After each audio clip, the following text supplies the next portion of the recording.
लगातार हम सुन पा रहे हैं किस तरह से सायरन बज रहे हैं जब से आप लाइव आए हैं, उसके बाद एक के बाद एक 3-4 बार सायरन के ये बजते रहेंगे जब तक आप बात करेंगे।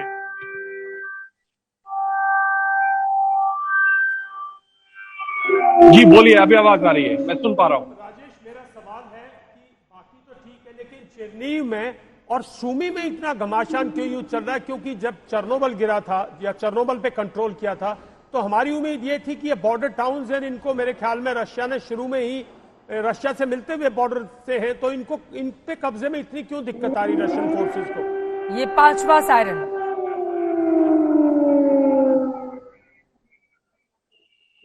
राजेश, देखिए सर, आपका जो सवाल है चेरनोबिल का एक रहस्य है, ये अभी तक रहस्य बना हुआ है, जो ना कोई इंटरनेशनल प्रेस, ना इंटरनेशनल एनालिस्ट, ना हमारे हिंदुस्तान के एनालिस्ट, अब तक ये रहस्य किसी को क्लियर नहीं हुआ है कि रूस ने चेरनोबिल की इतनी जल्दबाजी क्यों की थी।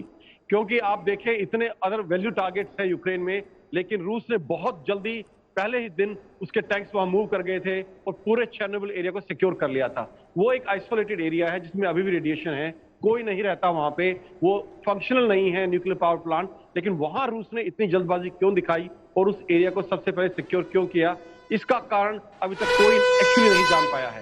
लेकिन जो दूसरे शहरों की आप बात कर रहे हैं वहां बड़ी खबर के बाद में फौरन लौटूंगी आपके पास। कीव में लगातार बज रहे हैं सायरन। राजेश, हमारे सहयोगी राजेश पवार मौके पर बने हुए हैं और जब से वो लाइव आए हैं उसके बाद से लगातार सायरन बज रहे हैं।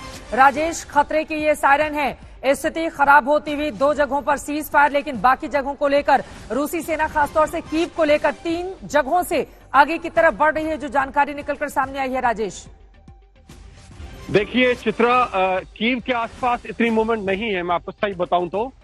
कीव में सिर्फ जो जमावड़ा है रूसी फौज का वो उत्तर की तरफ है, लेकिन मैं दक्षिणी यूक्रेन की बात कर रहा हूं, जो क्रीमिया से लगा हुआ एरिया है, वहां से जो रूसी फौज है लगातार आगे बढ़ रही है, वहां घमासान युद्ध जारी है। इस वक्त जब हम बात कर रहे हैं दक्षिणी यूक्रेन में कीव से लगता हुआ जो क्रीमिया से लगता हुआ एरिया है, वहां से लगातार रूसी फौज आगे बढ़ रही है। और एक दूसरा पावर प्लांट है, न्यूक्लियर पावर प्लांट। देखिए सर, 4 न्यूक्लियर पावर प्लांट हैं यूक्रेन में। एक पे ऑलरेडी कब्जा हो चुका है, जो टूटा हुआ न्यूक्लियर प्लांट है चेरनोबिल, उस पे रूस ऑलरेडी बैठा है।